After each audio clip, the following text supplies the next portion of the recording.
Yes, they're very much within Epic. And Epic does not organize around isolated business units, does it? No, Epic does not. And Epic does not make decisions around business units, correct? Correct. And Epic does not maintain any business unit or product-specific P&Ls, correct? And I think the accounting team does that to a certain extent. I'm sorry, sir, I didn't hear you. I believe our accounting team does that to a certain extent, but not systematically everywhere. And they don't allocate expenses in any systematic way, correct? My understanding is we do not attempt to allocate shared engineering costs to particular projects. Rather, Epic operates holistically as a company that pursues a wide range of opportunities you see, correct? Yeah. And you pursue those opportunities with as much synergy and sharing of technology and tools and people and processes as possible, correct? Yes. And you find that to be a good way to run a business, don't you? Absolutely. People are not focused on their own business unit P&Ls, for example, correct? Yes. People are focused on innovation rather than how they personally or they and their business unit are performing. Yes. And you want your people focused on innovation, not on their own skins, and I mean that literally, or on the P&L of their own work, correct? Yes.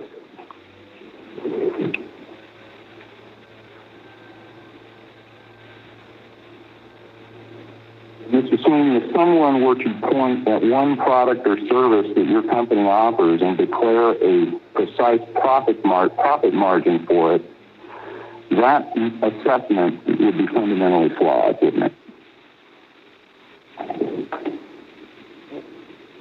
Yes, within most parts of that, that's correct. Thank you.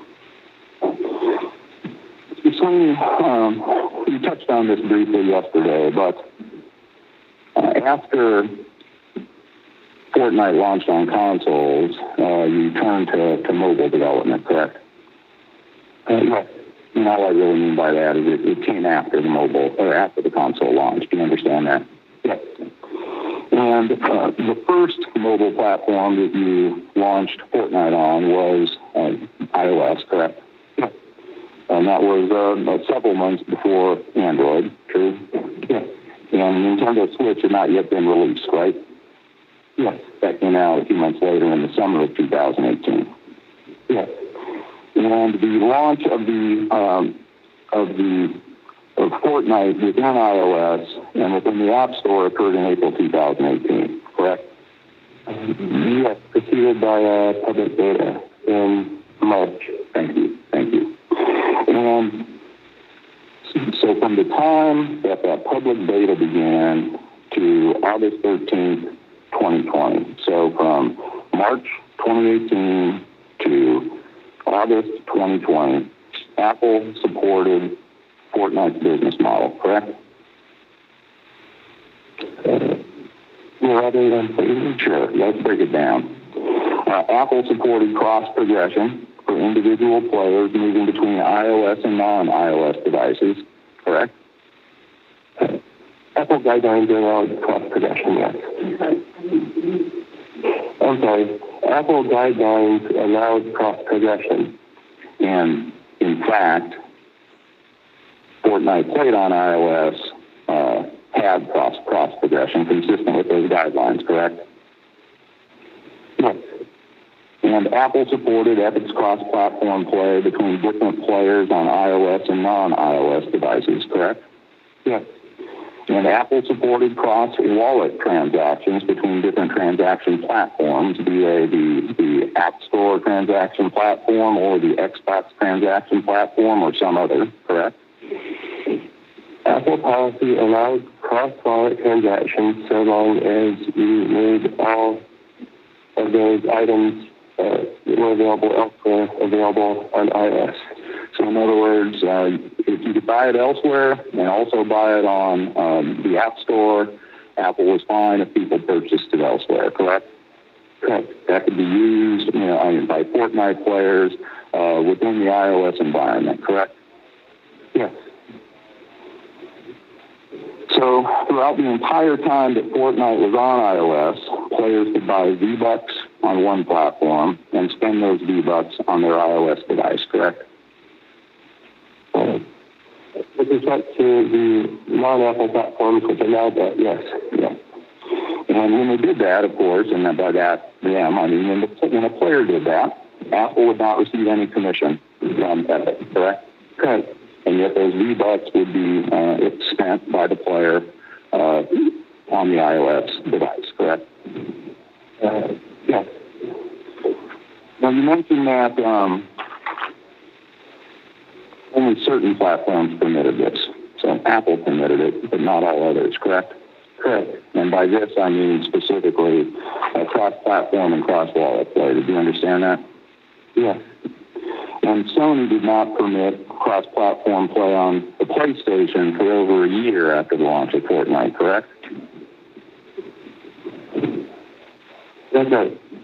And you got pretty aggressive with Sony in an attempt to get them to agree, correct? Yes, we had significant negotiations throughout 2018.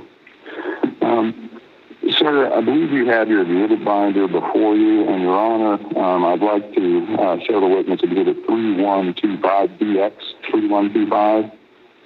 And Mr. Sweeney, when you have that before you, please let me know.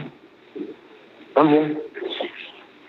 And do you recognize this as an email string that you had with Mr. Phil Rosenberg at Sony? Yeah. And this is an email exchange, it looks like over the weekend of June 2nd and 3rd, 2018. Do you see that? I believe it begins on Friday, June 1st. I appreciate that. I think you're right, sir. And, Your Honor, I would move exhibit DX 3125 into evidence. Any objection? The only objection, Your Honor, is as to the portions not written by Mr. Sweeney because they're hearsay. If they're being offered for a non-hearsay use, then there would be no objection. It's simply been offered as correspondence and communications between these two gentlemen. Obviously, Mr. Sweeney's statements are a party admission. As for Mr. Rosenberg, you're not offering them for the truth. Admitted on that basis. Your Honor, I apologize for the objection that to do with the ABC voice which retired might be able to publish. Okay.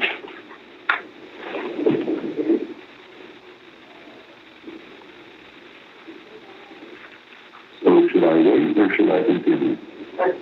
It'll just take a minute. I didn't know who Jeff had the switch. Thank you. Mr. Sweeney, I'd like you to turn to that Friday, June 1st, 2018 email on page 005 of Exhibit 3125. Do you have that in front of you? Yes. Now, this is an email that you sent to Mr. Rosenberg that Friday evening, correct? Yes. And the subject line is Fortnite interoperability and esports. True? Yes.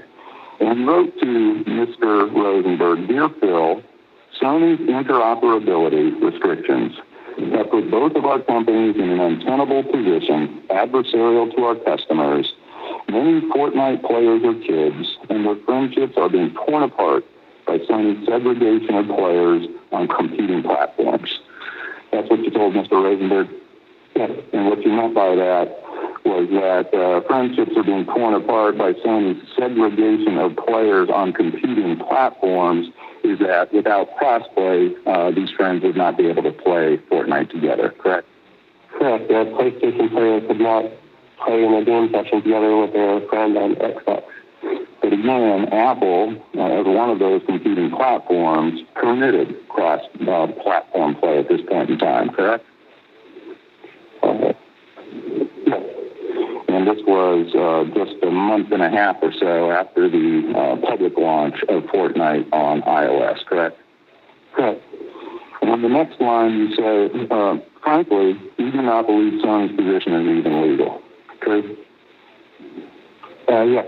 That's something that you said to Mr. Rosenberg on June 1, 2018? Yes. And this was all before Sony invested $450 million in Epic, correct? Just approximately 2 years before. Thank you. Now, Sony ultimately agreed to cross-platform play in approximately September 2018? Yes. So 2 or 3 months after this email was sent? Yes, my recollection is after this conversation ensued and we had reached a verbal agreement on the principle that Sony would support this. And that Sony would spend several months developing a new policy supporting it, and we entered into the formal contract. Sony specified that policy approximately 2 months later. And part of that, of course, was the provision in that contract that provided if the cross-play equation skewed one way, that Sony would be entitled to more than 30%, correct? Yes. And in fact, Epic has made some payments to Sony under that provision, hasn't it? Yes. Now, while Sony finally agreed to cross-platform play, it has never agreed to permit cross-wallet transactions, correct? That's correct. Up to this very day, correct? Yes. Even as a partial owner of Epic Games, correct? Yes. And so it's for the PlayStation, V-Bucks bought within the PlayStation Store cannot be used outside of the PlayStation, correct? That's right. And similarly, V-Bucks bought outside of the PlayStation Store cannot be used inside the PlayStation version of Fortnite, correct? Correct. Well, Nintendo, maker of the Switch, also refuses to permit cross-wallet functionality, correct? Yes. So with the Nintendo Switch, players cannot use V-Bucks purchased outside of the Nintendo transaction platform on Switch, correct? Correct. And as the Switch, Nintendo will not let V-Bucks purchased from or through the Nintendo transaction platform to be used on any other gaming device, correct? I'm not sure if Nintendo prohibits that, but Epic does not support it. Okay, so that doesn't happen in any event on Nintendo Switch, correct? Correct. But Apple has never imposed any restrictions on cross-wallet transactions, correct?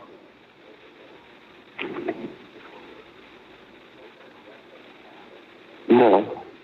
And in your opinion, console makers generally do exercise a monopoly on distribution of purely digital games with respect to their platforms, right? Generally, yeah. I'm aware of one exception. Okay. One exception of that monopoly? I understand that Nintendo allows Switch games to be sold by at least one third-party retailer digitally. Other than that, one exception, you believe that the console makers generally do exercise a monopoly on distribution of purely digital games with respect to their platforms, right? Yes. New topic. Mr. Sweeney, you're familiar with an organization called the Academy of Interactive Arts and Sciences? Yes. It's an organization with about 30,000 members. That sounds right to you? I'm sorry, I don't know the membership. I haven't made the count lately, I understand. That's an organization of video game industry professionals, though, isn't it? Yes. And every year, it holds an event called the DICE Summit. Yes. And DICE, as I understand it, stands for Design, Innovate, Communicate, and Entertain.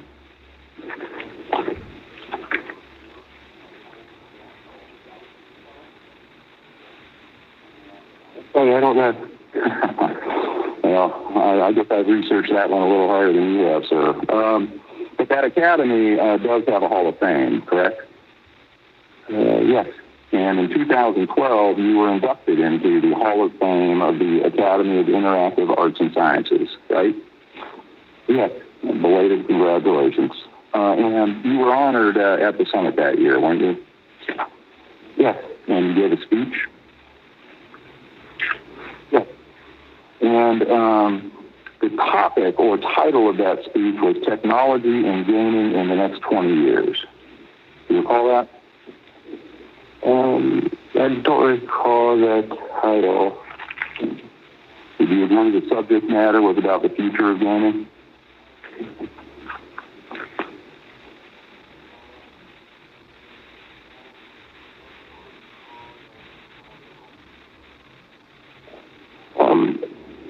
I'm not certain. I have given at least 2 talks at DICE summits. I'm not sure I'm recalling which is which. Fair enough. Well, sir, Exhibit 3768 is a transcript that we had generated from the video of the speech that you gave the year that you were inducted into the Hall of Fame, which was 2012.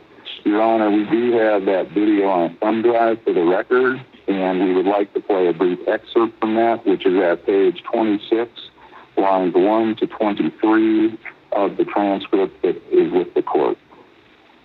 Okay, and this is 3768? Yes, Your Honor. All right, proceed. Thank you. Next. At the same time, we have a lot of platforms coming together. The tablet platform.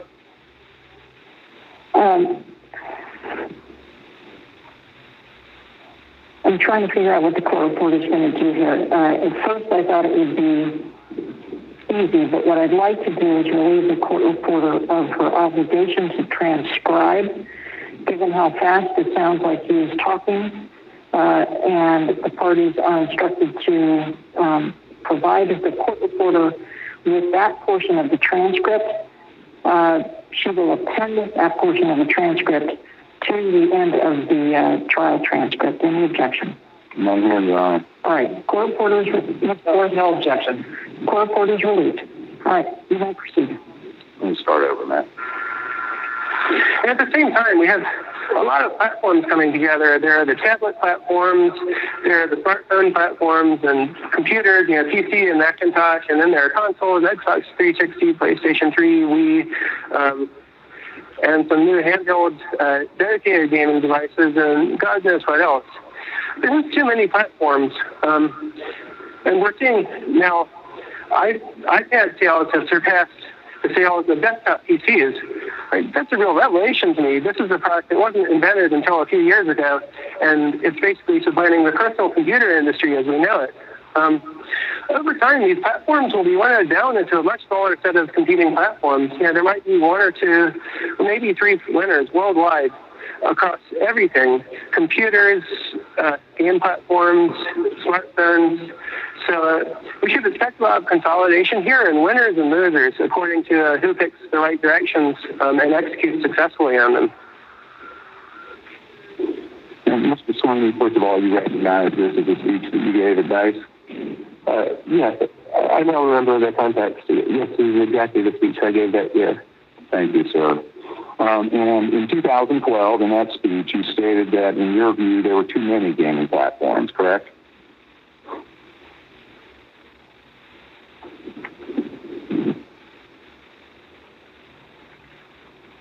You got to use those words.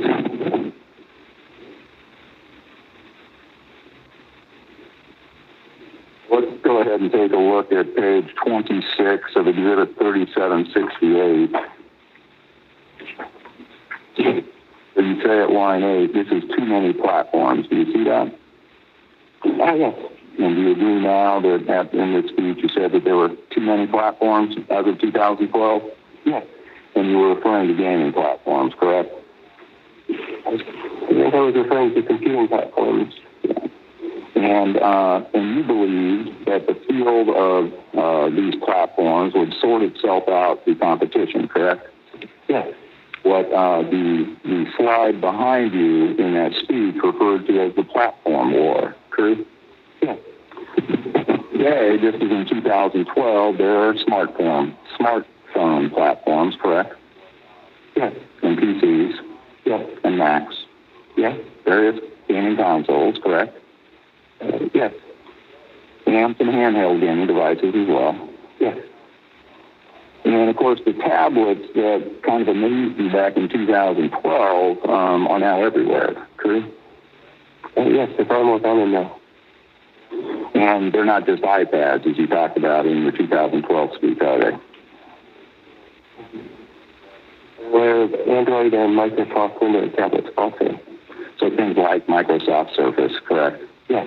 And then when we say Android, we really need to cover a whole broad number of tablets generated or created by other companies, correct? Yes. Such as Samsung's Galaxy tabs, true? Yes. And there's the Amazon Fire, correct? I'm not familiar with the Amazon Fire. And Lenovo has smart tabs? I'm not sure. And of all these various computing platforms that we just talked about, today, almost everyone has more than one of these devices in their home, correct?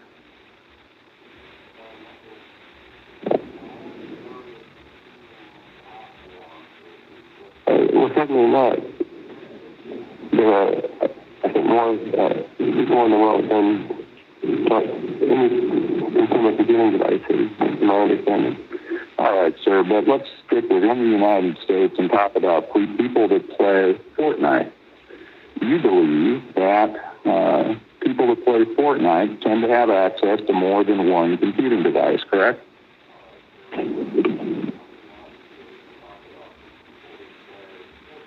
I think I do. A significant percentage, true? I don't know the percentage. You don't know what? The percentage? Yes, that is wrong. And Mr. Sonny, before we move on to the next topic, I just want to make sure we have a clear record. Apple does, and going back now to Apple's policy regarding cross-wallet transactions, you would agree, wouldn't you, that Apple has never restricted cross-wallet play at any time while Fortnite was on iOS? True?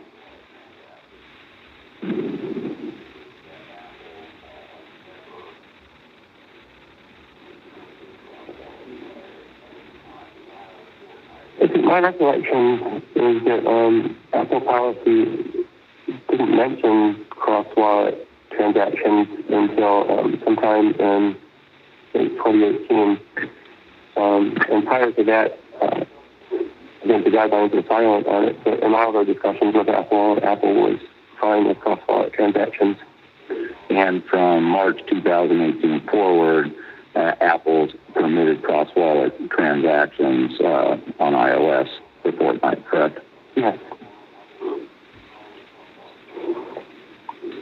Now, one of the ways that all of these different platforms compete in the gaming area is through the tools that they offer developers, correct?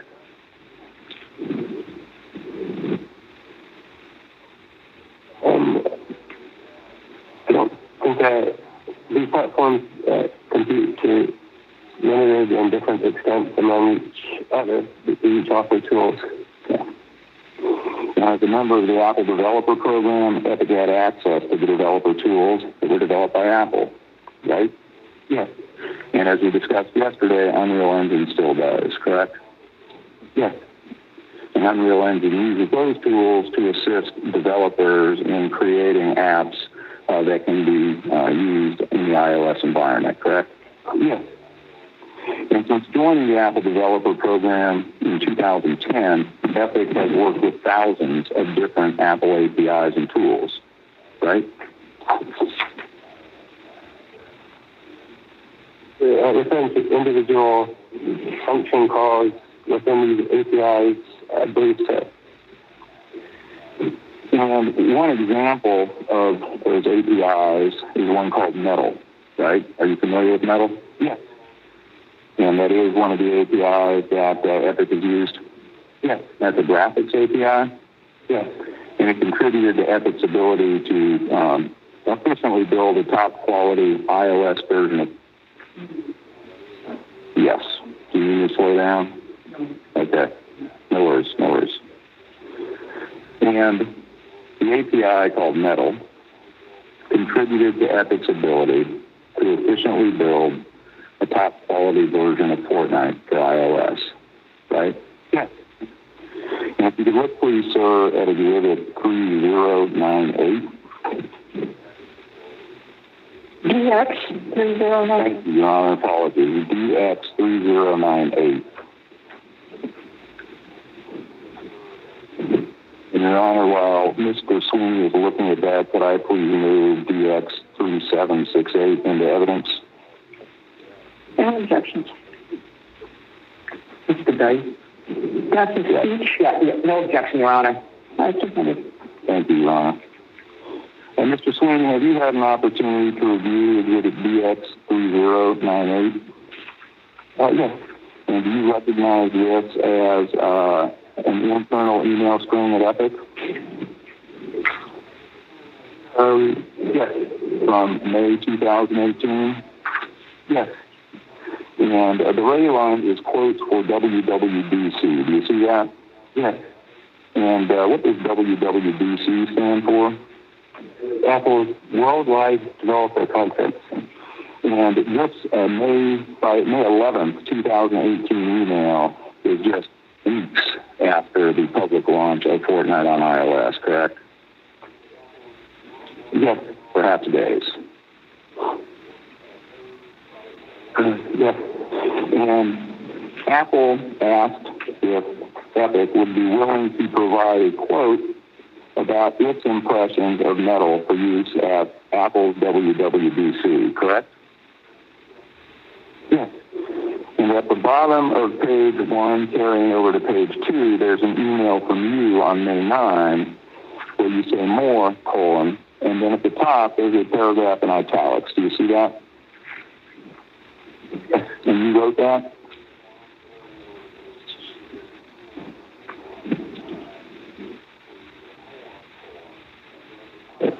Okay, good.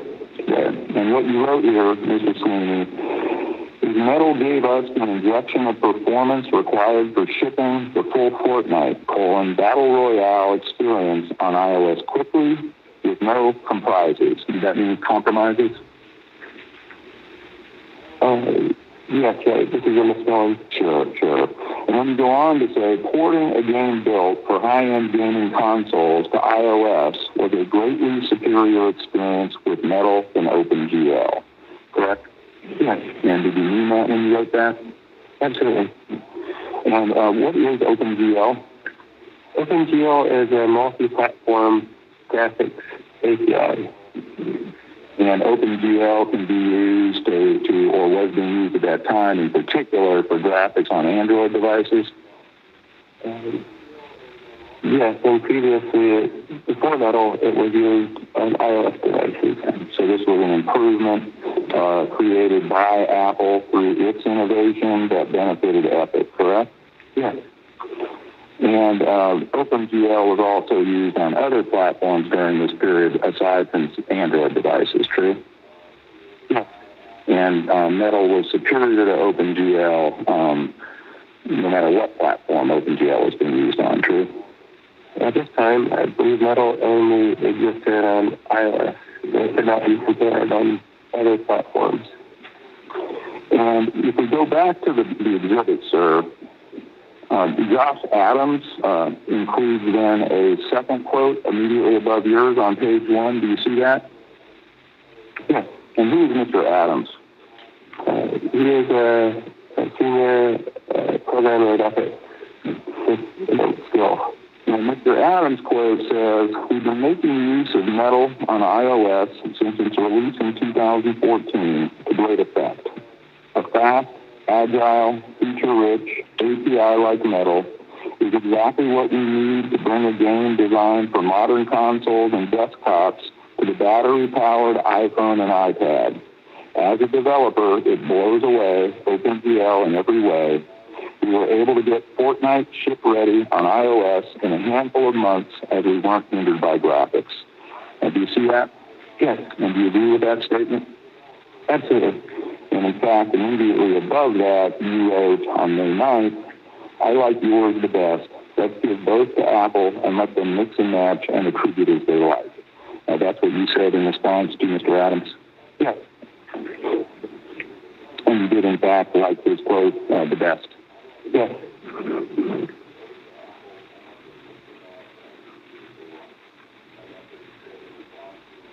And Mr. Sweeney, I would like to show you what has been marked. Let me back up. I'm not sure if I had done this, so let me do this now. I would ask to move DX3098 into evidence. Any objection? No objection, Your Honor. Admitted.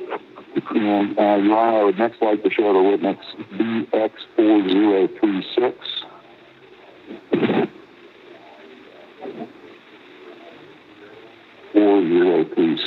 And may I approach, Your Honor?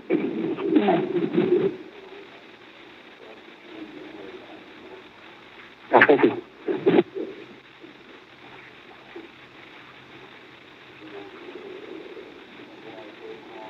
Mr. Sweeney, I have handed you what has been marked as exhibit DX4036. Have you had a chance to review it?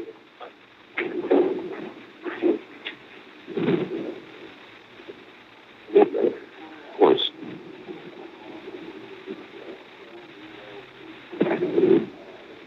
Yes. Do you recognize this to be an email exchange between you and Mr. Spencer at Microsoft in January 2018? Yes.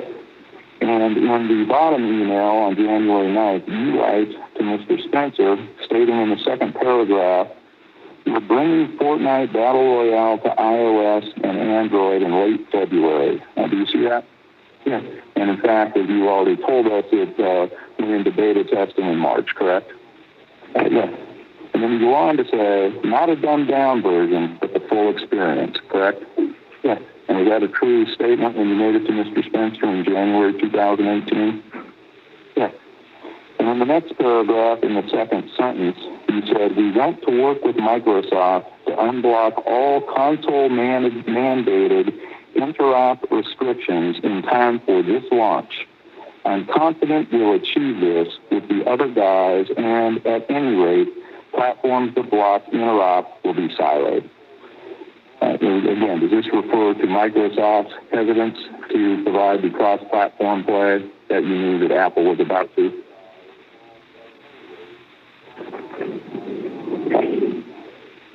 Okay, can you repeat that? Sure. Was this a reference to Microsoft's current unwillingness to agree to cross-platform play? Microsoft's position at this time was ambiguous.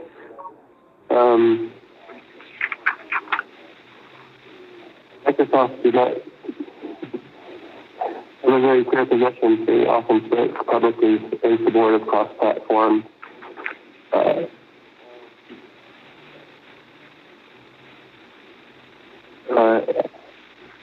think like the ambiguity with Microsoft over the cross-platform policies. And part of that ambiguity was it wasn't happening, correct? Correct, it wasn't happening. And so you wanted to solve the ambiguity by getting them to agree to do it, correct? Yes. And you used the fact that Apple was bringing a version of Fortnite online on iOS to motivate Microsoft to promote cross-platform, correct? Epic was bringing Fortnite to iOS. Thank you. If I misspoke, I appreciate that. Thank you, sir. But you agree? Yes. And you knew that would motivate Microsoft because it did not want to be less relevant by being cut out of cross-platform play that included platforms like iOS, correct? Yes. And in fact, in Mr. Spencer's email at the top, in the fourth paragraph, he states, "Net is, I want to work this through with you. I wish we had more time to work through the iOS and Android scenario. Sounds like we basically have 2 to 3 weeks. I don't know how we get ahead of this in the future. I think we've been partners on Fortnite, so hopefully we can collaborate on roadmaps more going forward." And in fact, Mr. Spencer was concerned about how to coordinate with you in light of the iOS launch that was coming up in a few weeks, correct? Yes.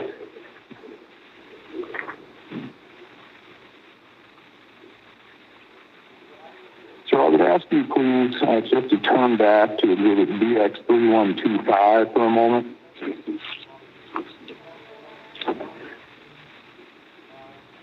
you'll recall that this is the email from June 2018 in which you are asking Sony to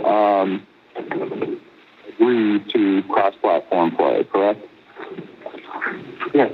It's the email in which you said, frankly, you do not believe Sony's position is even legal. Yeah. And I'd ask you to turn to the last paragraph of that email, the very first email you sent in this chain, where you state, we urge Sony to find a way to enable this in a positive partnership and to join Apple, Google, Microsoft, and Nintendo as stewards of platforms enabling all customers to play together with all of their friends. That's something that you wrote to Mr. Rosenberg in June 2018, correct? Yes. And that was your view of the relevant different transaction platforms for Fortnite regarding cross-platform play, correct?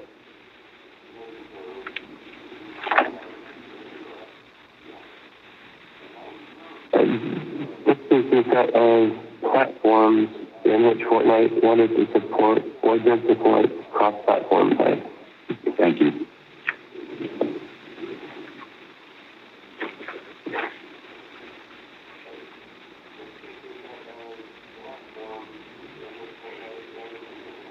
Mr. Swing, are you familiar with a publication, I believe it's an online publication called Eurogamer? Yes. And what is Eurogamer? It's a website, possibly with an accompanying magazine covering the topic of gaming in Europe, I believe focused on console and PC. And have you been interviewed by Eurogamer in the past? Yes. And if you could please take a look at Exhibit BX3199. And this is a version of Eurogamer from March 21, 2019.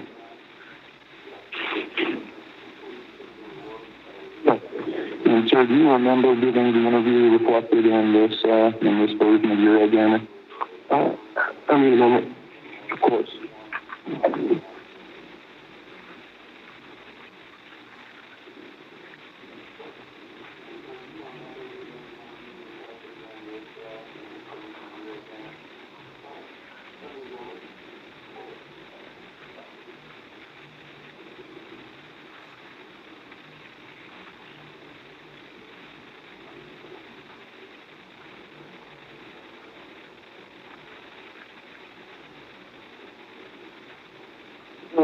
Yes, I generally remember it. Okay.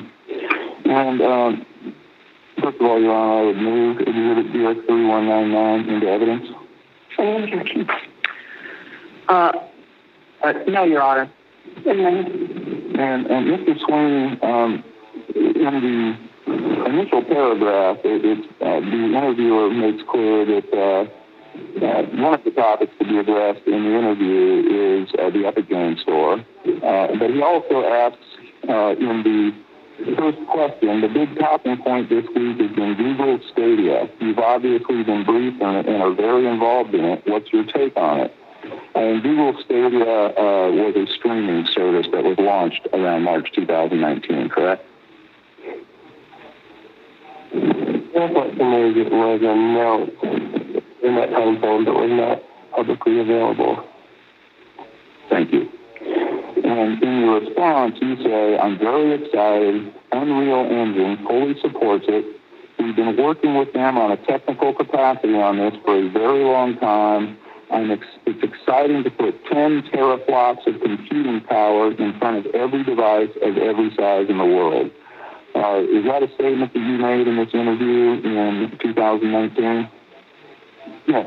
And you're referring to the fact that a streaming device or a streaming service functioning well can give even a small device extraordinary computing power since it's playing games off of a remote server, correct?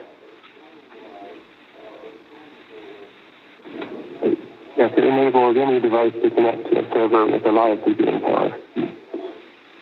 And if you go down, please, to And also, I'm sorry, sir, in Unreal Engine, your other company with the game engine was actually working on the technical capacity with Google, correct? Yes. And does it continue to work with Google on Stadia? Yes. You've been making progress over the last couple of years? Unreal Engine has been continually supporting Stadia. And if we go down, sir, to the next statement, you state, we live in a multi-platform, multi-ecosystem world now. Is that a statement you made in 2019? Yes. And do you agree with that statement today? Yes. And you state you see heavy Fortnite engagement across multiple platforms, all these different stores and platforms. They need to connect together and support players playing across their favorite devices in their different ways. Is that a statement you made in 2019? Yes. And do you still agree with that statement today? Totally. And going down, sir, below the box, you see it says, the state of gaming changes over time, right? And we're all going to have to keep up. Is that a statement you made in 2019? Yes. And do you still agree with that statement today? Yes. Digital gaming is a very dynamic world, isn't it?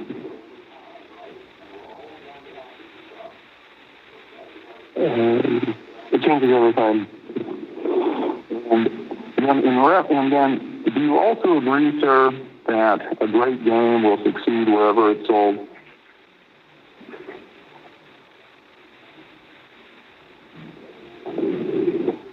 I recall that statement, but I don't remember the context in which I made it.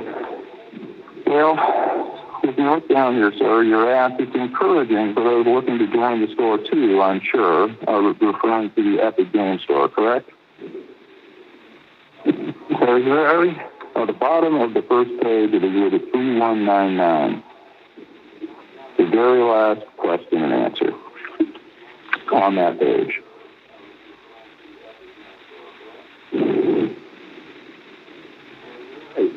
Here I am referring to competition among PC game stores, yes.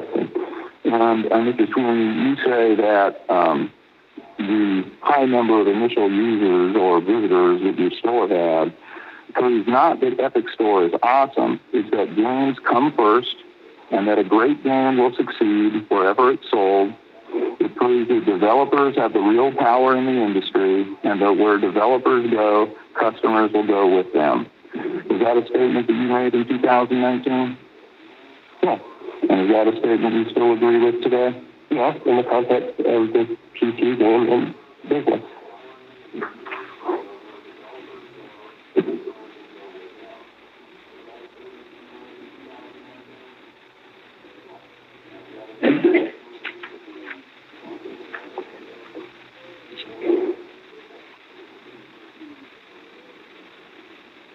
I don't think I understand what you mean by that. So are you saying that great games in some other context will not succeed or will not drive success? No, I was referring to competition among PC game stores, the Epic Game Store and Steam. The competition I was referring to was competition for PC gamers, game customers across PC game stores. So my question is, does that mean that the opposite is true in other contexts for gaming? It varies by platform. So great games on different platforms, you would say that this does not apply. That your statement does not apply. It's referring to customers. I understand what you said you're referring to. My question is slightly different, given that you've made a distinction. So are you saying that your statement is not applicable in the other contexts that you've not identified?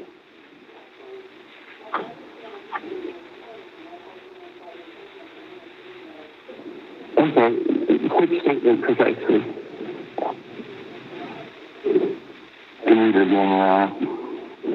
That a great game will succeed wherever it's sold? Mr. Sweeney, in a Zero Gamer interview in 2019, you stated that games come first and that a great game will succeed wherever it's sold. It proves that developers have the real power in the industry, that where developers go, customers will go with them. Now, that statement is not limited to PC games, is it? The question I was answering was about the Epic Games Store's PC competing with other stores on PC. I think that it's the games that come first, and then a great game will succeed wherever it's sold, is my belief universally. The second statement, it proves that developers have the real power in the industry, and that where developers go and customers will go with them. It's because the PC industry, on iOS, developers can't build anything but the iOS store. So in your opinion, though, it's that games come first and that a great game will succeed wherever it's sold. That's a generally applicable statement, correct? Yes.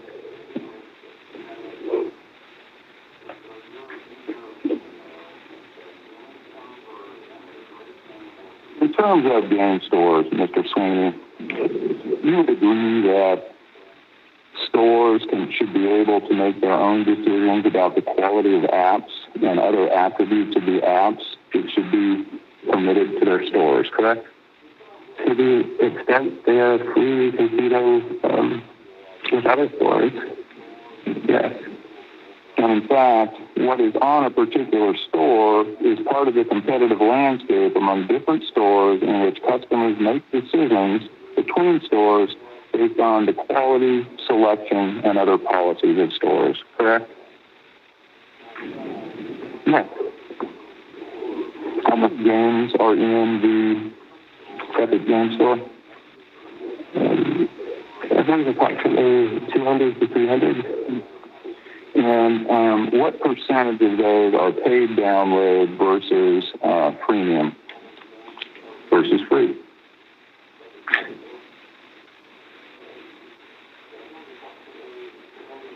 The large majority of games available on any day are paid games.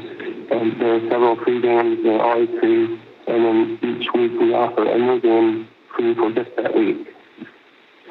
So the vast majority are paid download games, correct? Yes.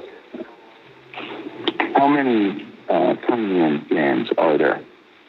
There are at least a handful. How big is a handful, sir? I'm sorry. I would estimate at least 10. Thank you.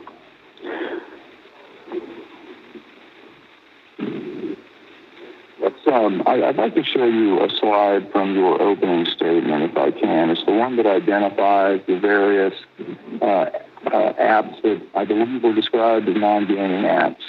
Do you have that slide in front of you? Yes. And you testified yesterday on Direct that the Spotify app, the one on the left, that was the first non-gaming app, true?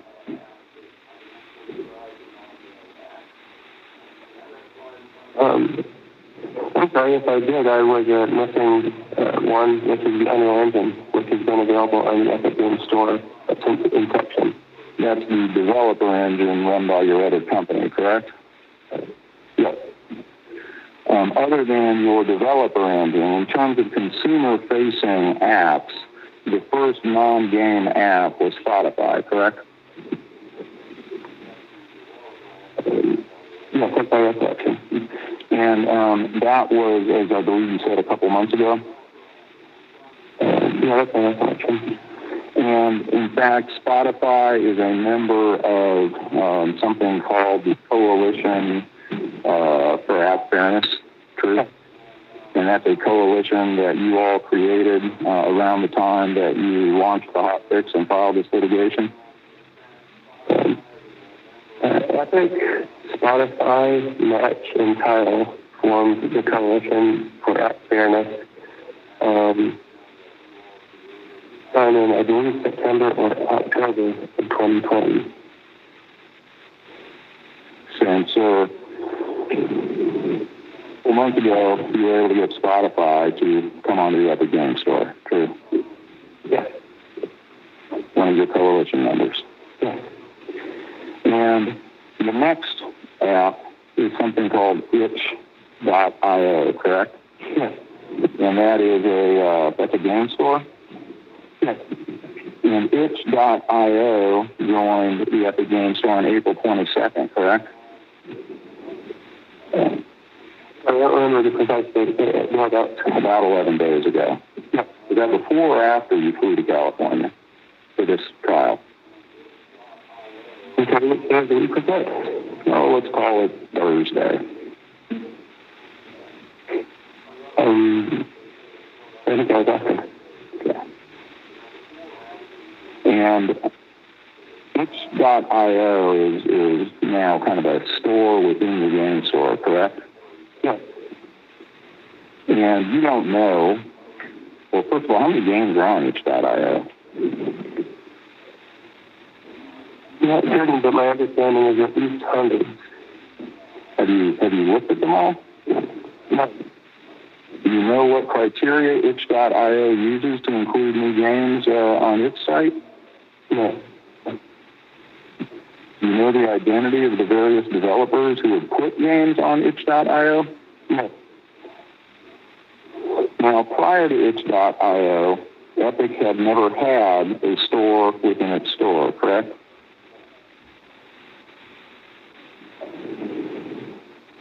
That's clear with respect to software stores. You can Spotify and music store. Okay. Well, and now you're back to Spotify, right? Yes. And next on this opening graphic was iHeart. The iHeart was also added around April 22nd, correct? Yes. After you arrived in California for this trial, correct? Yes. And ChinShape, that too was launched or on the Epic Games Store around April 22nd, 2021, correct? Yes. And Krita was also placed on the Epic Games Store on April 22nd, 2021, correct? Yes. And Brave was also placed on the App Store on April 22, 2021, correct? Yes. And it was important to you to get all of these transactions completed before this trial started, right? Yes, that was one of my motivations to use that example. Because you wanted to be able to have this slide shown in your opening statement, true? I was not thinking about a slide at that point. Just to be able to present this evidence to this court, right? I wanted to Epic to demonstrate that we welcome apps and other stores on our store. Mr. Swing, do you have any plans to change the name of the Epic Games Store to something other than the Game Store? No, Epic Games is the name of our company. I don't plan to change it to something else. You testified yesterday that you expect the Epic Games Store to be profitable in 3 to 4 years. Do you remember that testimony generally? Now, when you say profitable within 3 to 4 years, you don't mean to suggest that the amount the company has invested in minimum guarantees to various game developers will have been paid off, do you?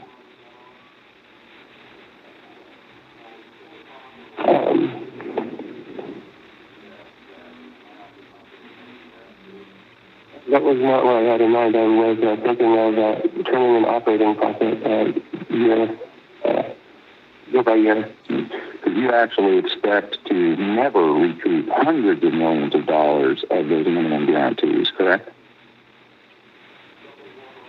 That's quite right. I don't expect to recoup those minimum guarantees from the sales of the games where we made the guarantees. We might recoup them from other profits later. Okay, but so you expect to lose some hundreds of millions of dollars relative to the amount of minimum guarantees, correct? Yes. If you could please turn to Exhibit 3818.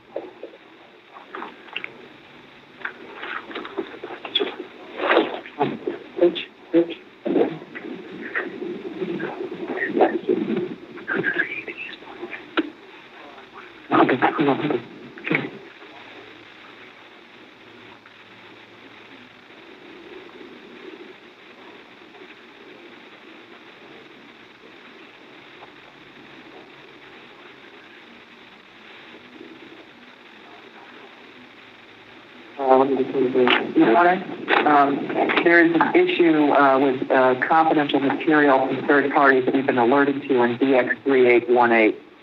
And what I would ask is, to the extent that the document cannot be published, but can be used right now with Mr. Sweeney, and if he could be pointed to certain information, then perhaps Mr. Doran and I could talk afterwards about the specific information. I think that the question can proceed if Mr. Doran can just point Mr. Sweeney to the information, have him talk about it here in open court, and then we can work out the additional sort of publication of the document and release of the document publicly outside of this setting. And I assume I can read the document out loud? There are certain portions, Your Honor, that I've pointed to for Mr. Doran that I'd rather not be read out loud, but he can certainly talk to Mr. Sweeney about it and point the court to those portions by referring to a particular paragraph number and, in fact, the first word. No, this is the first I've heard of this as to this document, and the language I was shown that raises this issue is in the second email from the top from Mr. Sweeney to his board member, copying his various internal executives regarding Epic Game Store's P&L. Now, either Epic Game Store is relevant to Epic Games, or we shouldn't be talking about it in the lawsuit, and he's talking about the ROI scenarios within Epic Game Store. And, Your Honor, the issue is one that I apologize. We've only just been recently alerted to this issue. I've received, I don't know what, 10 motions from third parties asking me to steal information. I've not received a request with respect to this document. You have not received a request with respect to this document, Your Honor. It relates to Paradox, and that's the third party. It's not just an Epic within Epic about Epic. If that was the issue, that would not be why I'm standing up, Your Honor. Yeah. Because it reveals particular very sensitive information about a third-party deal, and we were only alerted to that issue this morning. First of all, I had no intention to raise the name of that company, and I'm not the one using it now. I'm happy to speak generally in terms of the internal discussion within Epic about the impact of that deal on Epic, and I will not raise any of the specific terms in relation to that minimum guarantee. We're just taking it at a conceptual level here. I think that's fine. My rulings on these topics have been with respect to third parties' current, as opposed to historical information. I have been sealing revenue share numbers. I have indicated in at least one order, and the draft order that I'm working on right now during breaks, that general references to this information I will not seal. So, to the extent you want to talk about a particular number, I have the document in front of me. Those particular numbers should not be published because we have press in the room, and I would stay away from any specific numbers. Again, if it's current, which is about a 2-year-old document, or any kind of specialized negotiated terms, I've tried to be sensitive to those issues. But otherwise, let's try to proceed. Your Honor, may I just raise one more point, which is after documents are used in testimony, they are released into this thing called the box. And I would ask if we could just also have those same parameters that Your Honor has indicated with regard to the numbers be applied to the documents released? I need to do that specifically, Ms. Forrest. That's not your call, that's my call. I understand. May I have time to present something to Your Honor prior to its release into the box? You have lunch. All right, thank you. Thank you, Your Honor. Thank you, Your Honor. Mr. Sweeney, do you recognize Exhibit 3818 as an internal Epic email string which leads off? In other words, the first email on the first page is from September 14th, 2019, from San Fan to Steve Allison.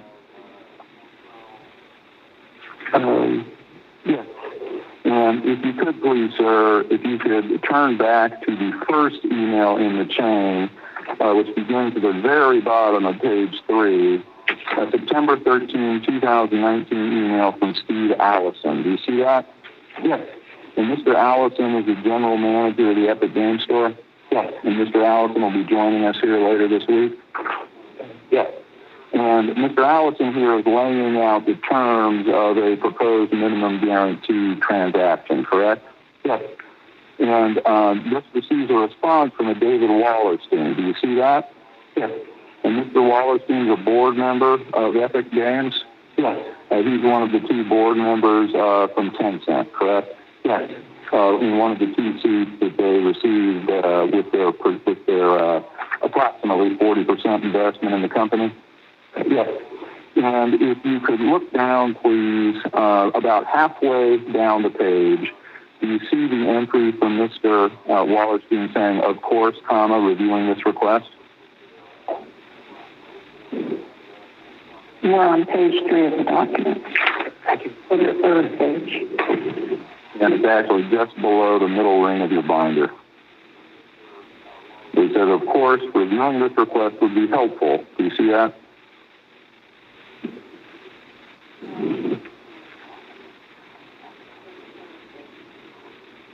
Yes, yes. Thank you. I understand the issue. You're trying to find your way through these emails. Mr. Sweeney, Mr. Wallerstein stated, of course, reviewing this request would be helpful if reviewed in the context of an overall financial model and strategic plan for EGS that shows how the large minimum guarantee outlays drive the business. Do you see that? Yes. And then, up at the top of that same page, he says, the focus below feels a bit more about the likelihood to repeat the minimum guarantee only, but we should also confirm the overall financial impact to Epic to service this relationship, and, of course, the forecasted revenues and additional users that can come to Epic. Do you see that? I heard it, but I'm sorry. At the top of page 3, Friday the 13th, 2019, from Mr. Wallerstein. Thanks for the background. Oh, I see. Yeah, okay, I see that. Right. And you agree that this is a statement from Mr. Wallerstein on September 13th, 2019? Yes. And then please turn to page 1, and this is where you weigh in, correct? On September 14th? Yes. A little before 6 in the morning Eastern, correct?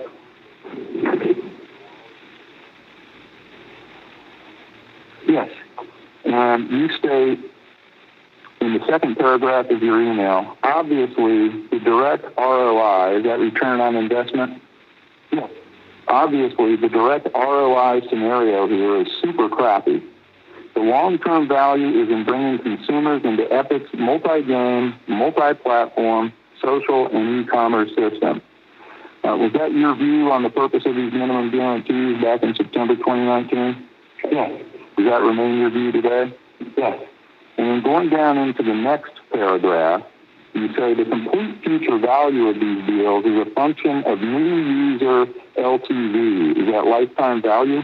Yes.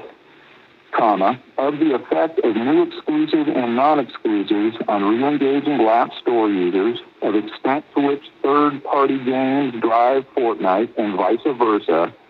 And then you say, of the extent to which Epic's strategy can drive business model competition across platforms to benefit our own games and leverage the disruption to establish the leading cross-platform social ecosystem for gaming. And is that one of the main reasons why you entered into these minimum guarantees? Yes. And is that one of the main reasons why you opened the Epic Games Store in the first place? Yes, we aspire to have a store on many platforms.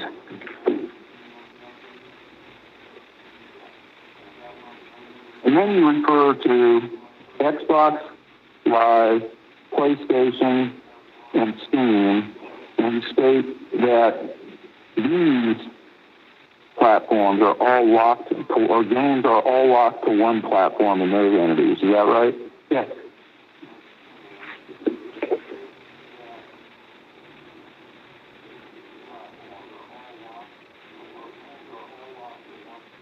And if I could ask you, please, sir, to look at Exhibit 4361.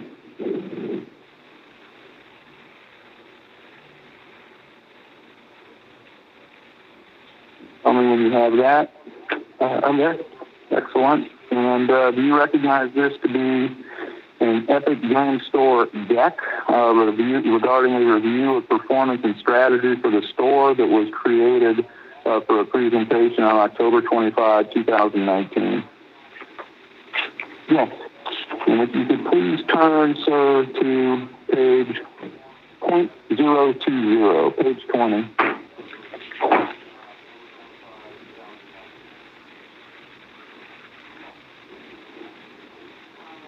Yes. And this shows a 5-year P&L and user forecast, correct? Yes. And this is a 5-year forecast as of October 2019, correct? These are multiple versions of forecasts.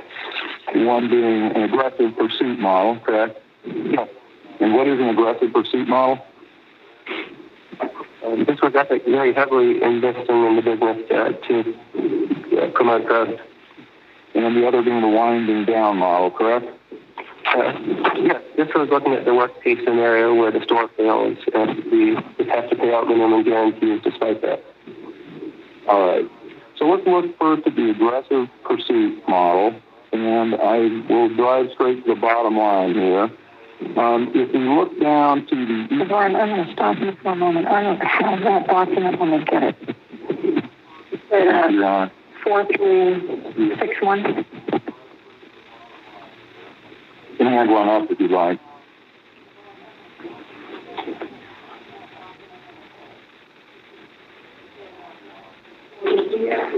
DX, Your Honor.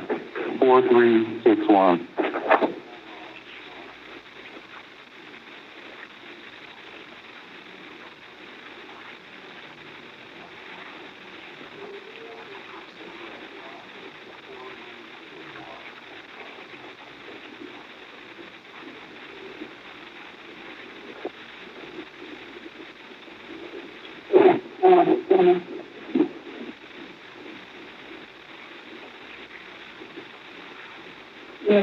Thank you, Your Honor.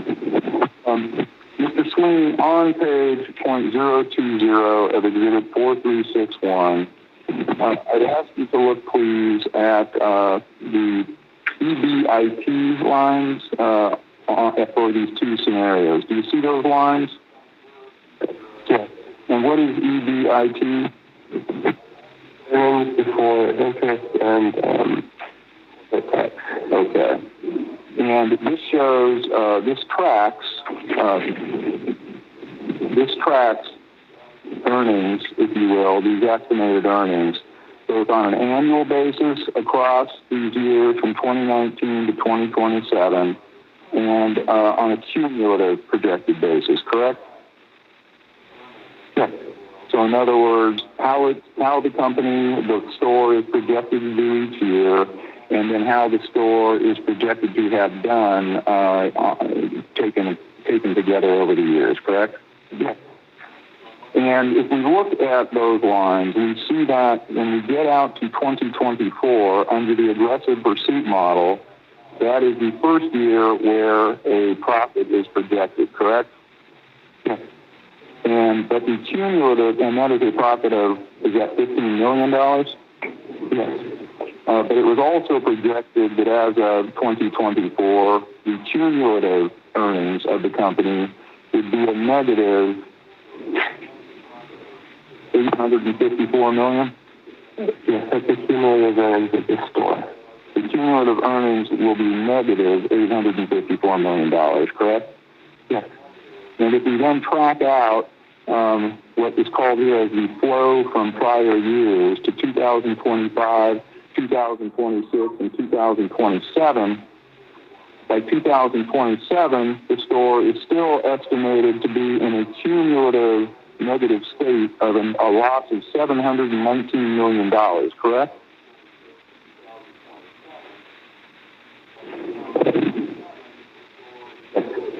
And the estimated earnings for that year, for that each year standing alone, is only $5 million, correct?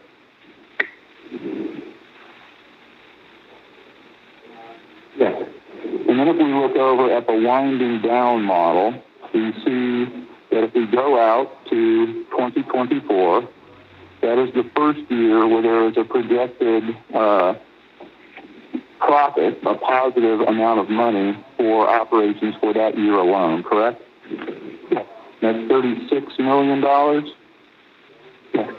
And there would still be a cumulative loss under the winding down model of $654 million, correct?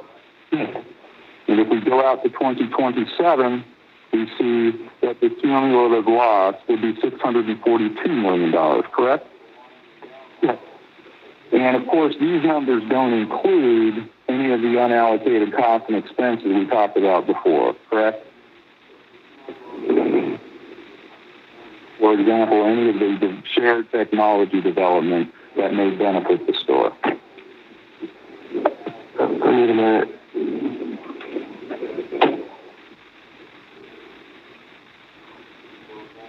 I'm not sure that's correct. There's a people cost running into the tens of millions of dollars in this model. So I think the finance team may have attempted to do some cost attribution. So, Mr. Sweeney, are you saying that there may be a headcount costs in here? Yes. Okay. A line called people. So, among the expenses that are included in these forecasts are the headcount expenses specific to the store, correct? I don't know what the finance team was referring to when they were people here. But there are no engineering costs in here anywhere, are there? I don't know whether engineering costs are included in people. Thank you.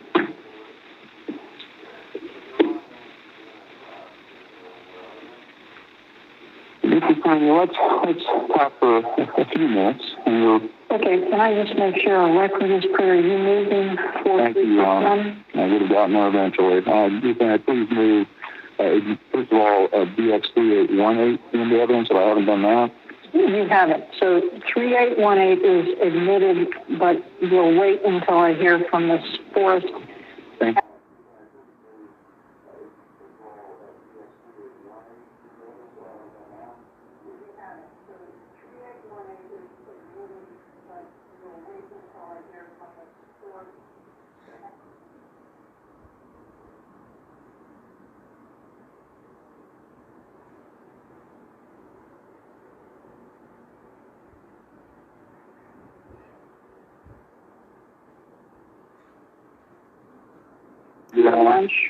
And I'd also move to admit is from Daniel.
that was also the same day that Epic renewed its developer program license agreement, wasn't it?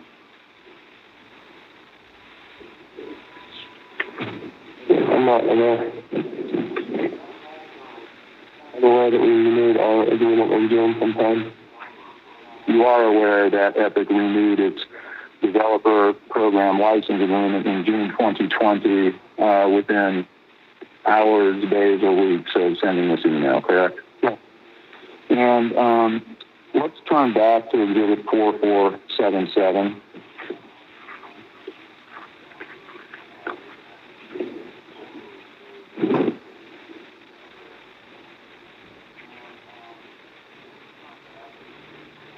Number 4419. Thank you, Your Honor. Move to admit 4419. So no objection. No objection, Your Honor. Mr. Sweeney, have you managed to locate 4477? Yes. Okay, great. Thank you. Mr. Sweeney, just a couple quick comments on this since you did address it yesterday.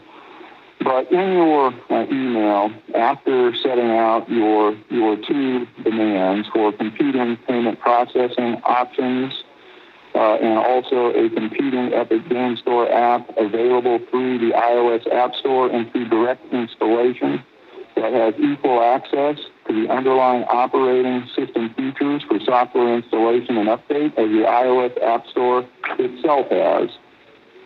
We pause there. Those are the two things you were asking for on June 30th, 2020, correct? And also that we hope that Apple will make these options available to all iOS developers. Well, we'll get there. But the two items you were demanding are set out at the top under items 1 and 2, correct? These are the options. These are the capabilities I said Epic would like to offer. Capabilities that we would like to offer consumers. And Mr. Sweeney, after saying that you hope that Apple will also make these options equally available to all iOS developers, in the next paragraph, you note that in order for Epic to have these two capabilities, Apple would need to provide a side letter or alter its contracts and standards documents to remove such restrictions to allow Epic to provide a competing app store and competing payment processing option to iOS customers. That's what you said on June 30th, 2020, correct? Yes. And you went on to say, please confirm within 2 weeks if Apple agrees in principle to allow Epic to provide a competing app store and competing payment processing, in which case we will meet with your team to work out the details. Correct? That's what you said on June 30th, 2020? Yes.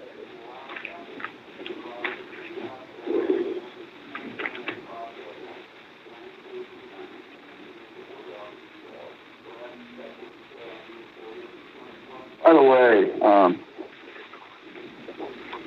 way, Mr. Sweeney, if I look down further in that last paragraph, you state, if we do not receive your confirmation, we will understand that Apple is not willing to make the changes necessary to allow us to provide Android users with the option of choosing their App Store and payment processing system. Do you see that?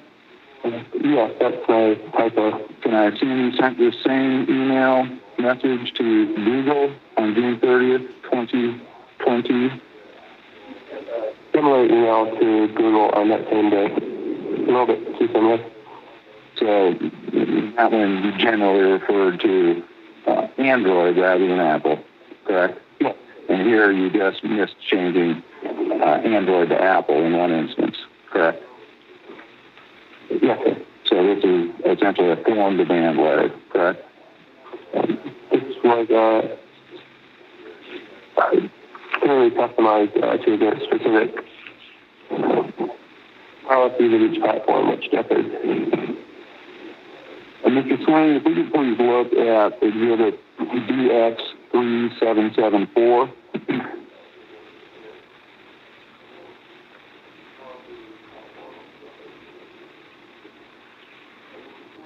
Let me know when you're there, sir. And do you recognize Exhibit DX3774 as an update to the Board of Directors on Project Liberty dated July 27, 2020? It's either the update we gave the board or a draft of it. And if you would turn, please, sir, to page 2, 002. Do you have that in front of you? Yes. And you state here that, and by the way, you are the chairman of the board of Epic Games, correct? Yes. And you state here that the time is now. Solve this problem before AR takes off and that rate is set at 30%. Did I read that correctly at the bottom of the page? Yes. And AR is a reference to augmented reality? Yes. And that's a recent innovation in gaming? I think it's a technology that's still in development in gaming. Fair enough. It's kind of the bleeding edge of gaming technology, correct? Gaming and also consumer computing. And in fact, Apple engineers are at the cutting edge of augmented reality, correct? Apple, the robust AR SDK, as do several other companies. And you're familiar then with Apple's AR kit? Yes. And in fact, Unreal Engine supports AR kit, correct? Yes. Meaning that it helps developers to work with it, correct? Yes. And you believe that Apple, through its innovations in AR, is going to be a meaningful participant in augmented reality gaming going forward, correct?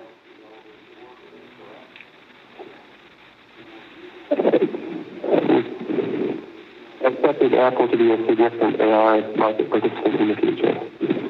And yesterday, you testified in response to a question that revenue for Epic Games in 2020 was up. Do you recall that testimony generally? Yes. But you weren't asked anything about 2019, were you? No.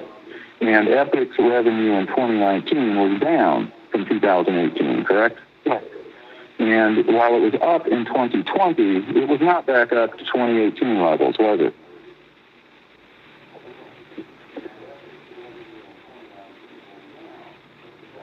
At what point in time?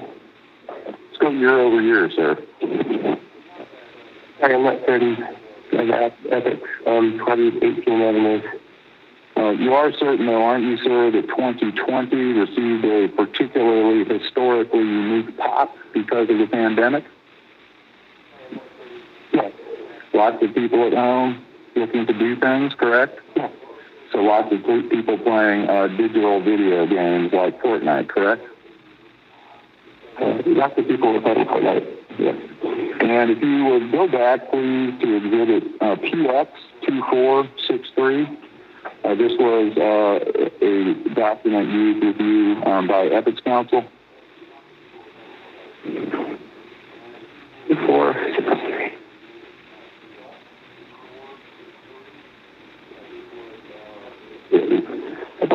Yeah, it was not in the binder I've handed you. It would have been provided by your counsel yesterday. So did you give him that document? I have not handed it up. I'm about to. I have another copy for the court. Yeah, Coach. Yeah. Thank you. Thank you. This is previously admitted.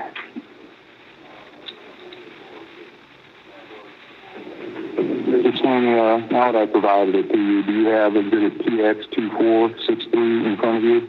No. And just go down, please, to on the first page of that exhibit, under the highlights section. Do you see that? Yes. So the total gross revenue in the second quarter of 2019 was $1.1 billion, down 27% year over year. Did I read that correctly? Yes. And this information from Mr. Babcock would be accurate information, wouldn't it? Yes. Who's Mr. Babcock? He was Epic's CFO at the time. And when does Epic's second quarter end? And again. And if you would turn to page 2, please, under Q3 Outlook, or 3Q19 Outlook. Do you see that?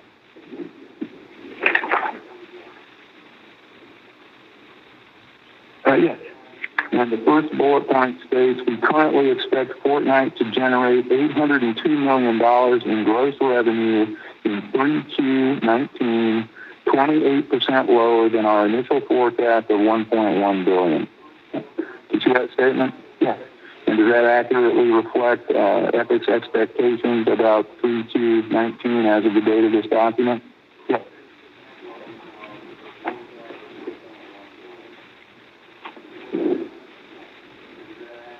Now, Epic submitted the code that ultimately facilitated the hotfix on August 3rd, 2020. Do you recall that?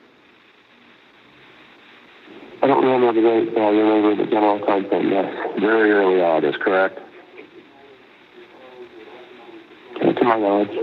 And it was reviewed and uploaded within 24 hours by Apple, correct? I don't know. But you do know that the nature of the build and the hidden code was not disclosed to Apple, correct? Correct. And the day after it was approved, you sent a note to Microsoft, didn't you? And the time, I remember I sent an email to Spencer. Let's take a look at that email, please. It is Exhibit DX4579.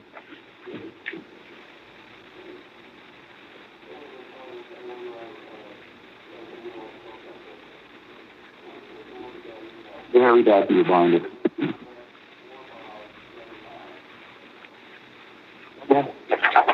And Mr. Sweeney, do you recognize Exhibit DX4579 to be an email from you to Mr. Spencer on August 5, 2020? Yes. Your Honor, I've moved Exhibit 4579 into evidence. No objections. No objection, Your Honor. Admitted. In the third paragraph of Exhibit 4579, you state that Epic has certain plans for August that will provide an extraordinary opportunity to highlight the value proposition of consoles and PCs in contrast to mobile platforms and to onboard new console users. That's a statement you made to Mr. Spencer on August 5, 2020, correct? Yes. You then go on to say, while I can't share details with any third party at this point, I give you Epic's assurance that our efforts will be positive and supportive of Microsoft Xbox and Windows, correct? Yes. So you're referring here to the hotfix, aren't you? Referring to Epic Point to Identity. Yeah. And you believe that it would make consoles and PCs appear to present a better value proposition to users in contrast to mobile platforms, correct? Yes. And you believe that would be an important thing for Mr. Spencer to know, correct? Yes. That he would be pleased with that?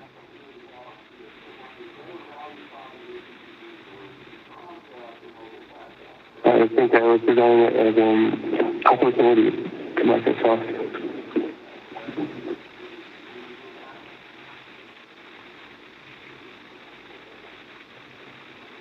We also talked about it providing him the opportunity to onboard new console users, correct?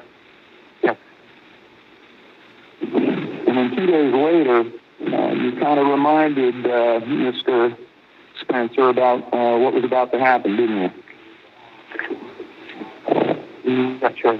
Let's take a look, please. Exhibit 3478.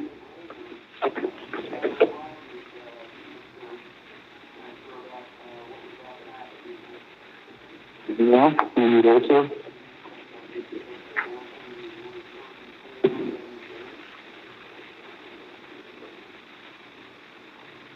Yeah. And do you recognize this to be an email exchange between you and Mr. Spencer on August 6th and August 7th of 2020? Yes. And in an email on August 7th, you respond to Mr. Spencer's message and you say, totally understood. I gather there's a lot going on at Microsoft nowadays. You stated that, correct? And then you go on to say, anyway, you'll enjoy the upcoming fireworks show. And that's a reference to Project Liberty, isn't it? Yeah. And the fireworks show happened on August 13th, 2020, correct? Figuratively, yes. Figuratively. That was when, figuratively, the flip was switched on the hotfix, correct? No, literally. That was literal. The hotfix was implemented. Yes. And the direct pay function was put in place within Fortnite on iOS. Yes. And you notified Apple around 2 a.m. Pacific time on August 13th, correct? Yes. And we've already seen that document, haven't we? Yes. That was the first time that Apple was ever told of Epic's plans, correct? Yes. After it had been implemented, right? Yes. Well, I'm sorry. I believe the notification was roughly simultaneous with implementation. Thank you. And after the hotfix was triggered, you launched a PR campaign, correct? After the hotfix was triggered, Epic announced the Fortnite Mega Drop, price drop. And you also announced the free Fortnite Cup, correct? So that after Apple had bought Fortnite from iOS. Well, so after the hotfix was implemented, you initiated the free Fortnite Cup, correct? Chronologically, that is true. And you also launched a campaign around something that says hashtag free Fortnite, right? Yes. And you had your graphics folks put together some caricatures of related to Apple, correct? I put together a short video film called 1980 Fortnite, representing Apple and its policies. 1980 Fortnite, satirizing Apple and its policies. And that was posted on August 13th, correct? Yes, after Apple bought Fortnite. So on August 13th, the hotfix was triggered, the lawsuit was filed, the video was posted, correct? All those things happened on that date. Let's please take a look at Exhibit 3724. Assuming no objection. Yes, 3478 is admitted. Please move. Excuse me. We have only one piece of an objection to BX 3478, Your Honor. It's to the bottom portion of the email. There's a couple of statements from Mr. Spencer. It would be hearsay if they're being used for a non-hearsay use, and there would be no objection. So stipulated, Your Honor.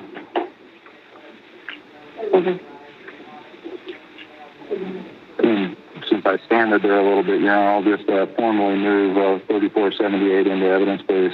I thought that's what we were talking about. I was trying to do. And Mr. Sweeney, do you have Exhibit 3724 in front of you? Yes. All right. And do you recognize this to be an article that you posted on your website on August 20, 2020? Yes, that's it. Good. And it's entitled Join the Battle and Play in the Free Fortnite Cup on August 23, correct? Yes.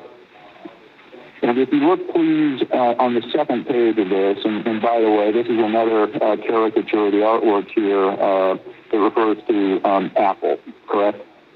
Yes. And if you look at the first full paragraph on the second page, you state that if you are left behind on iOS after the Chapter 2 Season 4 launch, the party continues on PlayStation 4, Xbox One, Nintendo Switch, PC, Mac, GeForce Now, and through both the Epic Games app and the Samsung Galaxy Store, correct? Yes. And you're inviting people or suggesting to people who played on iOS devices that they could move over to any one of these other platforms to continue to play Fortnite and to pay for in-app purchases, correct?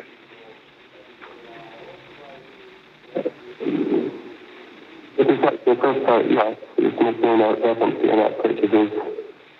Well, so certainly players could make in-app purchases on each of those platforms, correct? Yes. And if you turn please to page 6, and you state, do you only play Fortnite on mobile and are worried about not being able to play Chapter 2, Season 4? Here's a couple things you can do. And then you provide step-by-step instructions on how people can play on other devices in their iOS device, correct? And you state in paragraph 2 that iOS players should check this list of alternative Fortnite-compatible devices. You may already have access to another way to play Fortnite. If so, simply install the game and log in with your Epic account to get up and running, correct? Yes. And you were telling them that because you knew that that was relevant to a lot of Epic game players, correct?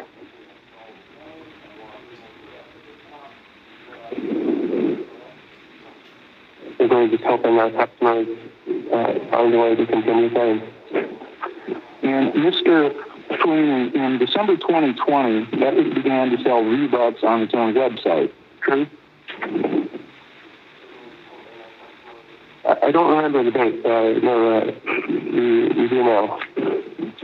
And that's been going on for the last several months, whether December 2020 or some other starting date, correct? Yes. That was not going on as of August 13th, 2020. True? That's right. iOS players never had the option of purchasing V-Bucks directly from the Epic website, correct? Yeah, that's right. So currently, though, anyone with access to a web browser can buy V-Bucks from the Epic website, right? Yes. And we talked about friction of transactions and things, but if you go in and you buy V-Bucks on the Epic website and put them in your V-Buck account, you then have cash on hand, if you will, when you go in and play your next game, correct? Yes, with the exception of PlayStation and Nintendo Switch. Because they still won't let V-Bucks purchased even from your website onto their platforms, correct? Correct. Now today, an iPhone user can use the Safari browser on their iPhone to go in and buy V-Bucks, correct? Yes. And those V-Bucks will be waiting for them when those players go onto their Xbox to play Fortnite, correct? Yes. And Apple doesn't earn any commission on those transactions, right? Correct. Because they take place outside of the App Store, correct? Yes. So if Fortnite were still on the iPhone, those players would have the option of making those very same transactions to purchase those very same V-Bucks to recharge their very same Fortnite account, but then play it on their phone, correct? Yes, they'd have that capability. Before you leave this topic, Mr. Warren, why wasn't that an option before August of last year? No, it wasn't a very attractive option to our customers to. Did you have the technological ability to do it, or you hadn't programmed that yet? Yes, we simply hadn't programmed it. But it was an option for you. You just chose not to do it? Yes. All right, go ahead. Thank you, Your Honor. And when Epic sells V-Bucks from its own website, it does not pay a commission to anyone, does it?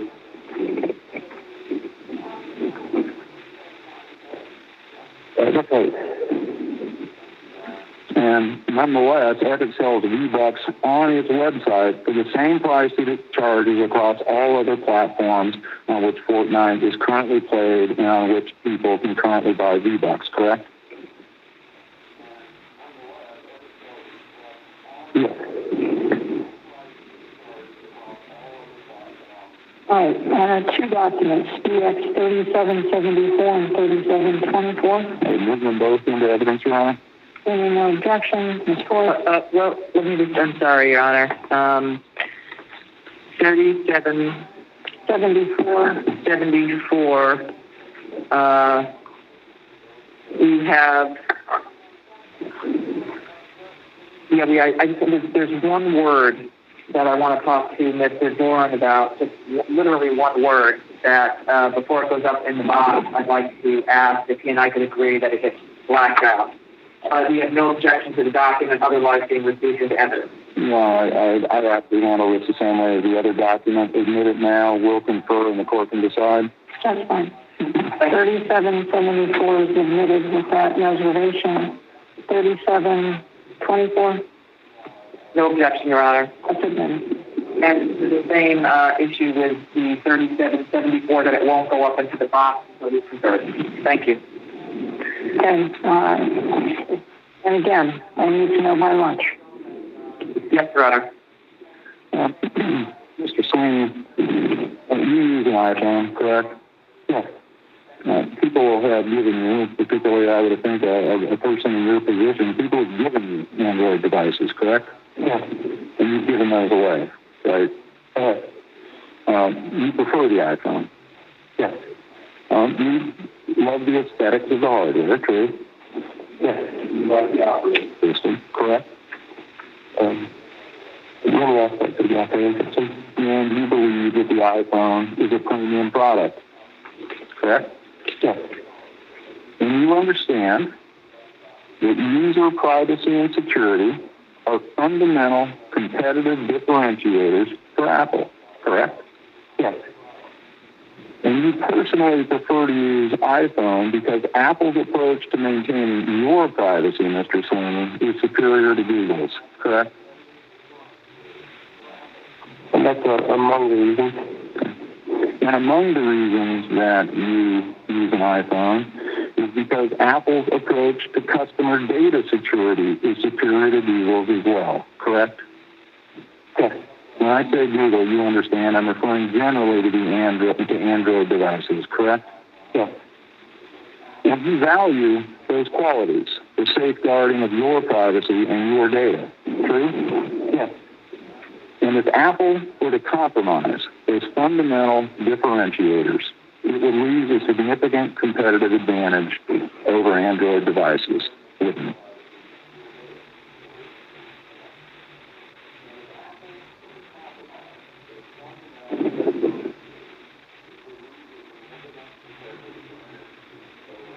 I need to know about the specific changes it would make to judge whether they would make the platform more or less competitive. Thank you, I'll pass the witness. Okay. Correct. We'll go, Ms. Forrest, for another 8 minutes before our break. Thank you, Your Honor. Good morning, Mr. Sweeney. Good morning. Mr. Sweeney, you had mentioned yesterday that you founded Epic in 1991, or the predecessor company to Epic? Yes. Okay. And what is the name of the entity that Epic became today? It's now Epic Games Incorporated. Okay. And what is the entity that is sued Apple today? Epic Games Incorporated. Does Epic Games Incorporated have any relationship to the Unreal Engine? Yes. What is that relationship? We're the games developed in Unreal Engine. And does the entity that sued Apple have any financial interest in the entity that owns the Unreal Engine? Yes, it's all 100% owned. And is the Unreal Engine distributed on iOS? Facets of the Unreal Engine are distributed on iOS. And for how long have facets of the Unreal Engine been distributed on iOS? I think for at least 2 years. And are facets of the Unreal Engine currently distributed on iOS? Yes. Is there competitive gameplay in the facets of the Unreal Engine that are currently distributed on iOS? Yes. Let's talk about House Party. Does the entity that sued Apple here today own a company that owns House Party? Yes. And does the entity that sued Epic in this lawsuit have a financial interest in the subsidiary that owns House Party? Sued Apple? I'm sorry, it's the wrong one, thank you. Does the entity that sued Apple have an interest in the subsidiary of Epic that owns House Party? Yes. Is House Party distributed on iOS? Yes. Does House Party involve in competitive gameplay? House Party includes some casual social games as part of the experience, but primarily a video chat app. And how long has House Party been distributed on iOS? My understanding is for years. All right. Mr. Dorn asked you some questions about a 60-40 revenue split yesterday. Do you recall those questions? Yes. And there were questions about a publisher split of 60-40. Do you recall that? Yes. Can you describe to the court the difference between what a publisher revenue split means versus a distributor revenue split? Certainly, publisher is a full-service entity that provides often development funding, funds the marketing of the game, manages the marketing of the game, and covers all of the costs of manufacturing and distribution.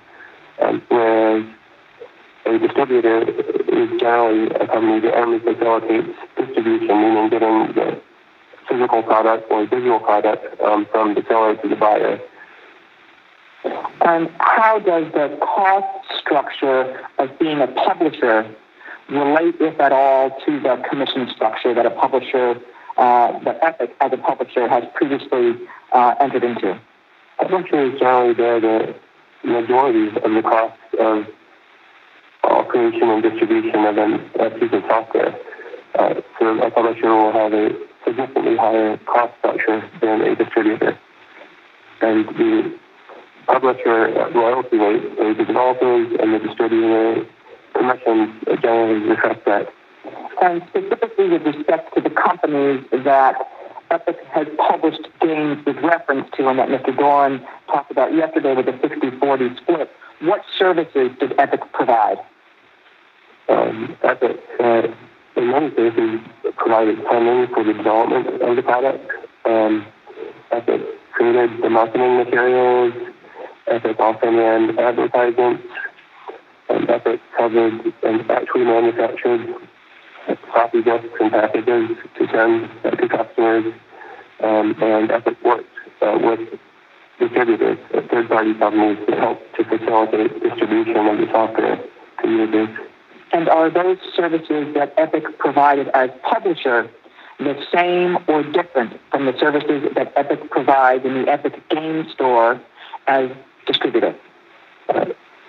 No, the services of Epic Game Store as a digital distributor are entirely different than the services Epic provides and has provided to developers as a publisher. Yesterday you were asked about the Epic's interest, strike that.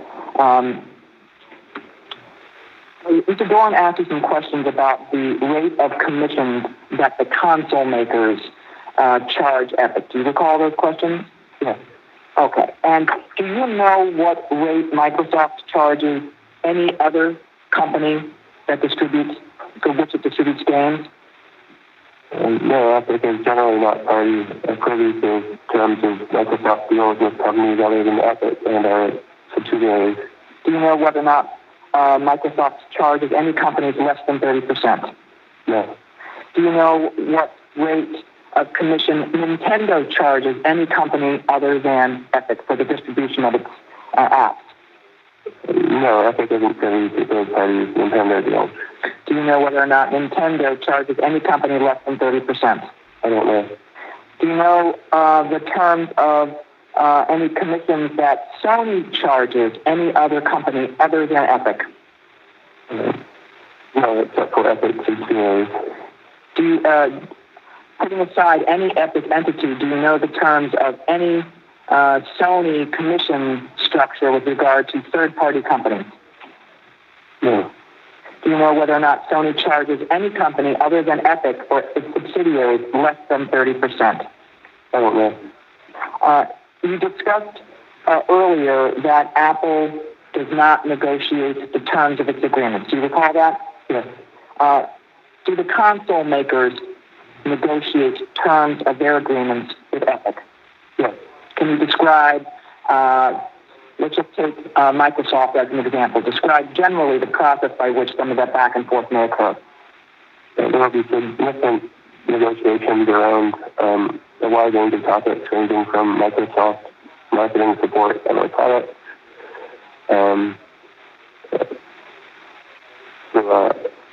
to technical issues and policy waivers. And do those terms and conditions as a whole impact in any way the various terms of the commission structure? Foundation. You can answer with respect to Epic. With regard to Epic.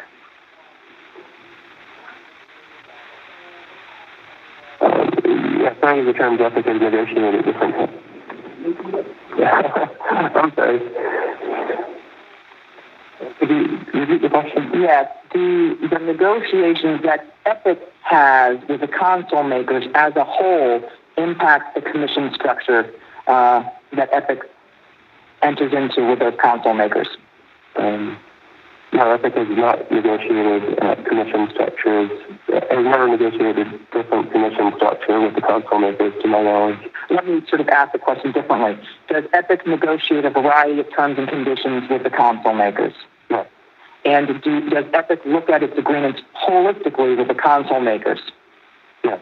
Does Epic's holistic review of those agreements impact all of its decisions on the terms and conditions that will be acceptable to it? Yes. Is that true with regard to Microsoft? Yes. Is that true with regard to Nintendo? Yes. Is that true with regard to Sony? Yes. That sounds like a good breaking point. All right. Then recess for 20 minutes. Here at 10:35.